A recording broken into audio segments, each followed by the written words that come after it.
You always talk about having information, finding information. Tollway projects in Texas have turned. They are truly a public-private partnership. This is one where they've engaged this partnership. I mean, in Genoa to come in and build this, and they're essentially it's like they're the primary owner on this. Yeah. Okay, so they're going to have a DB approach to it, but you've got to make inroads, and it's always about preparation, seeking out what your resources are that tell you here's how you go about doing it. Remember, we always talk about the PTAC. PTAC, God bless them. They sit there and they tell you who's buying what you're trying to sell, and then how they buy it. Yep. You got to know both of them. Yep. Who's buying it, how they're buying it. And the amount of research that goes in behind that really determines whether or not you're going to be a value add or something useful to these people that are like basically trying to keep their job and not mess up a good position and all this money coming in. Exactly. And it's like, their essential goal is that for a small business to be able to sit there, either listen to the opportunity being told them or to review that solicitation and sit there and quickly go, I'm going to bid or I'm not going to bid, and move on. Yep. Right? Don't go spinning your wheels. Don't go after something it's never going to amount to anything because you didn't prepare well enough. Yep. Right? And yes, it's a process there, but essentially, like you said, after the force, you're going to have an equal opposite force At all times. at all times. Yeah. Gravity will outdo your thrust if you don't lift, if you don't think it through. So that's where I'm at right now. Yeah. It's great. A great morning on that. Good Thursday last week. Just real excited there on what's happening here. Valley Coleman, who's one of our favorites, Right. To get her on the program. She is now the program manager for Prime Contractors, which is it's a headquarters. It's a promotion to a headquarters position, but she's still based here. So we have to now share her with the rest of the country. Wow. But the good point is that eventually everybody in the country is going to be doing things the way she does things down here. Yeah. Because she's going to make sure, that's her job, to make sure that everybody else gets the benefit. Valerie doesn't play. Right, exactly. So, it's a bittersweet moment, but the thing is, for small businesses across the country, they get now the solace of it's going to be more consistent in how not only do the prime contractors work, but eventually the federal procuring entities and how they're able to do more with small businesses directly, or to encourage their prime contractors to do increase their participation with small businesses. So it's been a great week. Yeah. She's got a whole slew of training courses down at the SBDC that she's going to do for between now and the next month, because they've had her with the construction that they had, they completed. Now they're really starting to get into the meat of their scheduling. Lots of construction. Contracting related coursework, and of course the preparation for a small business. Everything from QuickBooks to Peachtree County to social media marketing, how to do your QR codes. Yeah. It's just amazing what they have down there. So like I said, it's been a good week. Yeah. So I think last talked to you. So I'm excited. Well, my goal was to, when I was a little kid growing up, was to catch these folks before they attended all that so they could actually get something out of it. Right. Because the thing is, I'm not knocking most of the folks in professional services as far as marketing and social media and stuff. I'm knocking the people who attend. I'm knocking the ones that really take advantage of folks and bring nothing to the table. I am knocking you wherever you are, especially because I know I just gave you 2 new slides and 3 new projects for 395 for your people. But eaters and riders. Right, Remember the old team approach? Exactly. Eat our training food and the rider bus. Right. And so, but the thing is, once you have the right mindset, the stuff that they're saying just clicks. It makes sense. If you're sitting, and that's why when I'm looking at the faces of folks that are at a procurement meeting this morning, I'm looking at them, they got this blank look on their face, and then after they talk to has signature authority in anything, they still have this. And there you have it. Last Thursday, I'm sitting behind one of my 8A firms, guy, Wendell Wilson. Nice fellow. So the question, how many of you know as procurement head got up to the podium and talking about how they're going to go do procurement on the project, right? Yeah. So he asks a simple question: How many have done business with me, all right, with us in the past? Simple question. There was one person that raised their hand. And when he noticed it, I mean, I guess he didn't notice them before because he was kind of sitting behind them the way that they were situated up front in the auditorium. He was kind of behind them, so he didn't see him really. Yeah. So when he raised his hand and he looked over, the awareness, the recognition factor was just an 11, okay? On scale 10, it was an 11. It was not only someone that he knew intimately enough to where, hey, I was happy that you're here type of look, okay? So I waited for a moment or so, and I asked him, I go, so do you remember who raised their hand? He said, right. I said, so what do you think? He says, well, he does business with us. No. He was recognized. Did you see the look on the guy's face? You need to go meet with this guy because this guy, maybe he can use you, but more importantly, he can tell you what it is to do business without me and Genoa. Right. Okay? That's how you work the room. That's how you build your business up, is that you go make the connections that are going to be worthwhile to you now and down the line. Okay? And you have to invest like you your life. Oh, Pratt. Let's see if we're let's get him. Hey, this is Pratt. I've known Pratt for like a very, very long time. So let me move it close and make sure they can hear you. There you go. I mean, I'll put it this way: we've known each other. We've known each other when we had hair. Oh yeah, I'm losing mine, and the rest turned white. So it's gone. It's interesting how we've evolved over the years. I would say that much. So what's happening in your world? Well, as you're well aware, I have my moments, and I communicate with you in those interesting thought patterns associated with business. Just getting a good feel for what's going on and how to take a proactive approach to solve issues or problems that one has within themselves. Yeah. Sometimes it's like a chess match. I know occasionally when I send you a message, it's interesting in terms of the response. Because the response is usually in such a way where I have to think of my next move. And so, it's an interesting exchange. I enjoy it because I learn through the process. And I think that that's one of the things that we need to do more of in the way of planning. Anytime, and I know John is proactive in regards to sports, use of metaphors and different things, but in any given game, you got to have a plan, and you got to be willing to make changes during the course of the game in order to increase the results or the points necessary to win the game.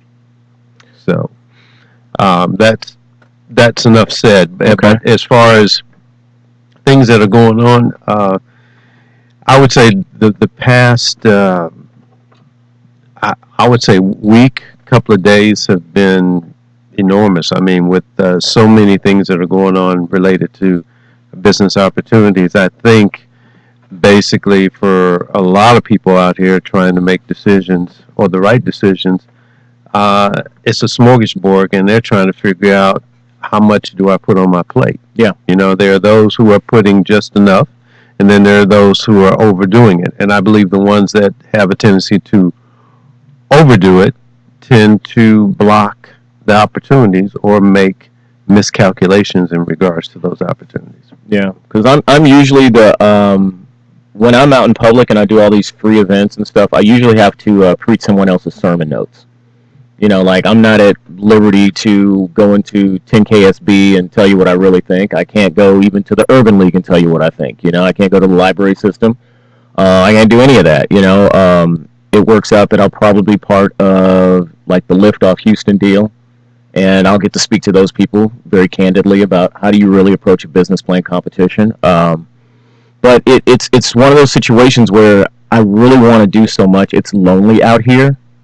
It's literally like planning. When I using the whole sports thing, when I see people, I think in terms of, it is like sports. So I have folks that play in like the YMCA league. I have people that play in Little League, people that play in like AAU. Then I have college, high school, pro bowlers. And it's just like you can tell where they are based on how much planning. It goes back to what I said before. They had balance, the mindset, strategy, resource, action. They went the other way. They didn't wake up saying, I want to be in the league one day. They woke up saying, I want to be the best player I can possibly be. And then somehow that paid off for a few, and they made it to the league, or they made it, to the top of the game. And then when they have these post interviews with all the fancy camera work and slow motions and replays, they're like, I never wanted to be a world champion. I just want to be the best I could ever be. Versus these kids, in high school, like, I want to be Jordan, I want to be Kobe, I want to be LeBron, I want to be... Like, no, just be the best, but no one teaches them to be the best. And in business, it's the same way. They want to be Zuckerberg, and they want to be the head of this, and it's like, no, just be the best business person you could be, and that's not attractive. Right, it's not sexy, so, why did I even pursue that? Because now, like you said, we're in the Instagram, the immediate posting, the gratification era. So, this planning, you hit it upon yourself. Planning. Yep. But it's fluid. It's not static, right? It's a fluid plan. It changes. I mean, case in point, right? Popular sport in the country is NFL, okay? What do you see on the sidelines there? Soon to be squash. That's right, soon to be squash. But they have this big old chart of plays, right? Right. So I'm going to tell you, from being, background right, in the NFL, they script so many plays at the start, right? Yep. And then they go off script because depending on the situation, they go to somewhere else there. But they have the situations charted there, so they're preparing. They put so many hours. You always hear about these world-class athletes doing so many hours of preparation work in the video room, okay? Because they're sitting there doing tendencies, right? Yep. If I see this, the quarterback will see, if I see this, this means they're going to be doing this, okay? Yeah. And I got to do this, so I make this call. Again, they're preparing. Right, that's why they're at that level. No matter what your affiliation is at, you had to admire the longevity of Peyton Manning and the hours he put into so we can sit there. Because I used to cringe, being a Texan fan, cringe. Oh damn, man, he switched off because he saw something we were doing. Yeah. Well, that was his preparation. Then and hopefully that's what Oswald is going to be able to. And like you indicated, had to make the hard choice of exiting that particular industry or business model, and if they have it within themselves, be able to recreate something else that potentially could be even greater. And there have been several individuals here in Houston that have done just that. One person that comes to mind is McInvale. The gentleman came here to Houston back in the 80s when I moved here, and started with $5,000 and built what he has now, which is a gallery, furniture entity, spread it all over the Houston area. But a lot of people didn't know years ago, he was up in the Dallas area, and he started out, in fitness. No, you're right. I mean, it's, at the end of the day, the reason I always go back to mindset, and I had all this, social economic translator and all this stuff I'm talking about, it's because I know, as a person who's competed and won at everything I set my mind to, that it started with mindset. It may have taken me a while, like the analogy of Jordan starting out, he didn't win until Scotty got there, that kind of stuff. Yeah, I realized I need to accumulate different skills and resources and things like that. The whole reason I did the whole MBA program. I could have just been like, but I'm like, oh, be real. If you're going to do global business, you better walk into the meeting with the same. Otherwise, everybody's sitting there on the other side with a PhD or an MBA. They're not going to respect you. They're going to be like, whatever, you haven't had statistical, analytical, whatever, right? So it was always about the prep. And during the prep, I always prepped by going out and helping others. That's why I volunteered for 10 years with SCORE. That's why I go to all these different organizations, so that I can prep by doing. And most small business owners that are successful now, they got in, they had a skill, they had a talent, they worked it, but they never accumulated any type of business acumen. They have no business sense whatsoever. They wouldn't know how to do the marketing, they wouldn't know how to do the finance, they don't know. All they know is, John, I got up every day, I did some, people came in, they gave me money, they were happy. They went home. And my family lived on that for 20 years. You know, now we're in an age where consumers are, I mean, they're empowered. They go online, they Google you, they look it up, they order it from Amazon, they make it themselves on a DIY. So it's changed a lot. But for the startup entrepreneur who are watching a mixture between, that's just like, man, there's so much more you could be doing with your time, like sleeping even. And then they're like, well, we go to the network. But if you haven't profiled, like you were saying with the players, if you don't know who the defensive back or the guard or the goalie's going to be for that day, how do you even know how to prepare? How do you know if they're left-handed, right-handed, they can jump, they can't jump, do they have speed? You know nothing about anybody in that room. You don't know which business owners are broke or almost or doing well or whatever. You don't know these things. I'll bring you back so you guys can see me. Howdy, everybody. Yeah. So you don't know any of this stuff, but you keep showing up to these meetings. You keep joining associations and not realizing. And then I have the ones that know-it-alls, like I said, the ones who love to share. They'll say to me, no, I'm going to this meeting because I just want to learn more. Like, you don't learn more. It's, again, like I said with the kids, don't come ask me to study with you until you've actually studied on your own. Otherwise, I'm tutoring. And that's not what I want to do. And most of you use all these organizations, all these other groups as FAFSA. You use it to fund your business education. You know, you use your clients as FAFSA. You'll go out there claiming your PR, claiming you're a business guru, claiming you're a social media guru, claiming you're all this stuff, and you'll use up your clients' money to learn. And it's the scariest thing on earth, because then it creates this air around this industry of professional service that it's like, yeah, John, I hear it.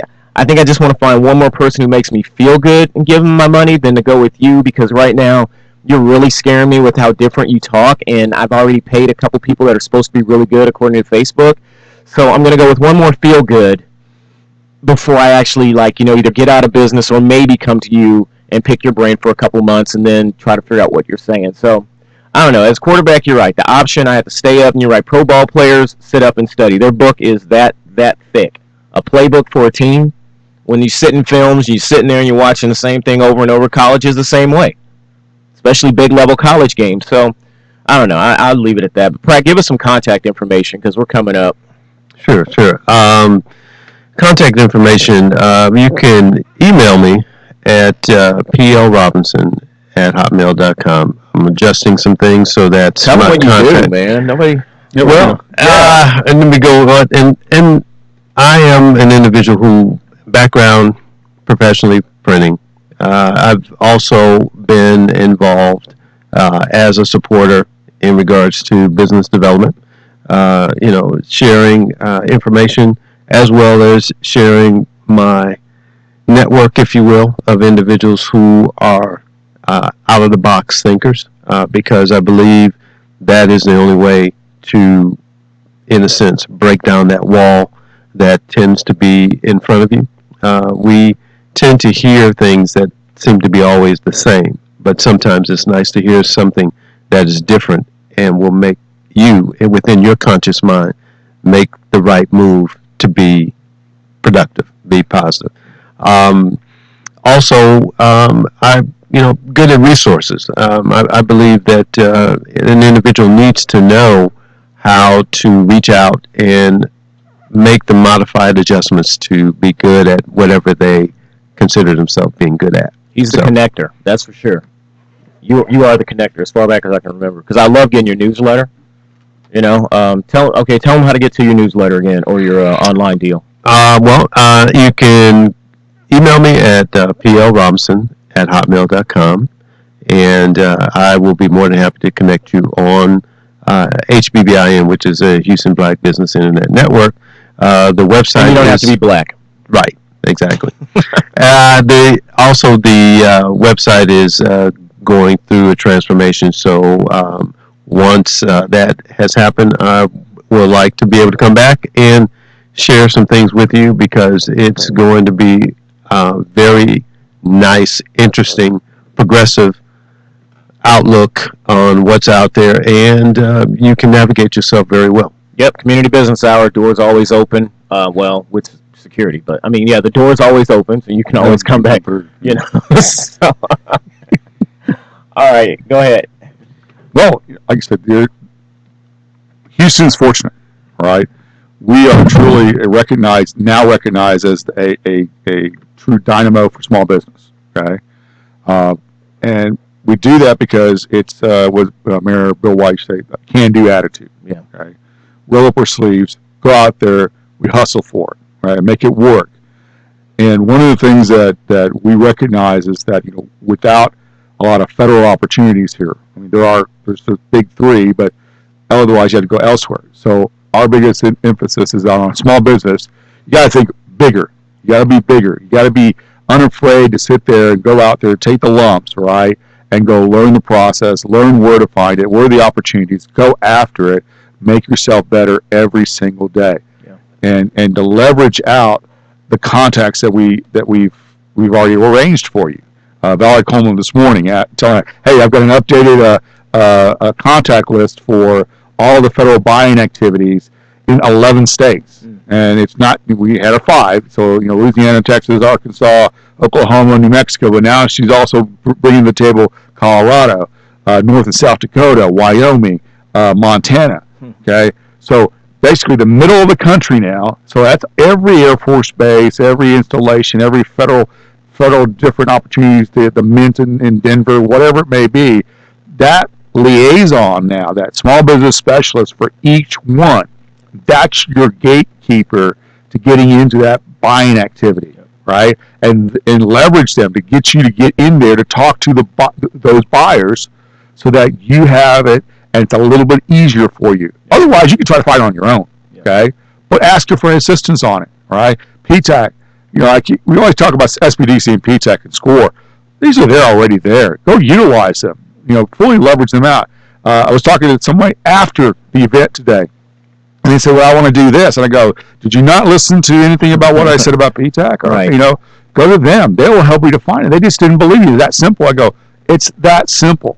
The PTAC, right? Yep. SBDCs, when you need to do the business acumen, come up with your business plan or come up with your preparations for investors or a loan or learn about QR codes or learn about your market, different types of management process. SBDC is that side of the house. But contracting, PTAC's the definitive. I don't care if it's the MUD, the school district, the city of Houston, the county, the state, or federal agencies. Yep. They do all that, okay? Where I can go to, they will get you prepared because you're going to be prepared. Remember, you talk about luck. I wasn't lucky enough. Luck is where preparation meets opportunity. My coach drilled that into me every single day. Preparation meets opportunity. All right, cool. So with that said, I don't know which website to send you to anymore. I just, you can see I do this because it's just fun. It's a passion. So I'm sitting here in the middle of the afternoon instead of working on stuff. But remember, everything they were both just saying on the contract side, especially on the contract side, for all of you entrepreneur people, if there's a shovel-ready project or we know money has been dispersed to a certain area, even if you're not certified to do anything in that region, if you know me, I follow the money. And in following the money, I follow the activity in the markets. That's what matters to me. I always tell you people are great, but I like money more. So at the end of the day, everyone that's there that has a contract are either going to produce or spend their money with an employee or they're going to spend their money with a supplier. That means everyone needs to eat, sleep, bathe, and drive around and be entertained. So sometimes it may just be a matter of having the inside ear when they give you things like the rollout date. When they say things like, what do? I make cupcakes. Well, John, we don't need cupcakes. I'm not here because you need cupcakes. I need to know when is the money going to be dispersed so I can set up appropriately to cater to your employees. I need to know that I can get to the Chase Bank or the JP Morgan or the Wells Fargo or whatever because their employees are going to put their money in that bank and I need to set up camp at each one of those banks to sell my cupcakes. I need to know whether or not I need to launch Uber in that region or a competitor to Uber. How far do they have to travel? You always get so focused on the epicenter, trying to be the big fish, that you don't realize the money trickles out. Those that are most effective and efficient at converting action into loot, those are the people who get paid. That's why the Facebooks and the Airbnb and all them make so much money, because they were just playing on what already exists. Service only makes money when there's products. Pilots only get made when there's planes. Barbers only make money when there's people to go out and make stuff. If you work for a phone company, it's because there's a phone. It's a hard concept for you to understand, but it goes back thousands of years. I'm Johnny Prophet. It's been real. I'm not even going to play cue out music. I'm just going to say thanks for watching, everybody. Love you, Paula. I'm going to come over to Dubai and play some squash with Jahan Zeb. We'll talk to you soon. So anyway, for those of you still on air, we just got rid of our Facebook fans. So I'm going to play some music going out, and we'll see each and every one of you and talk to each and every one of you next week.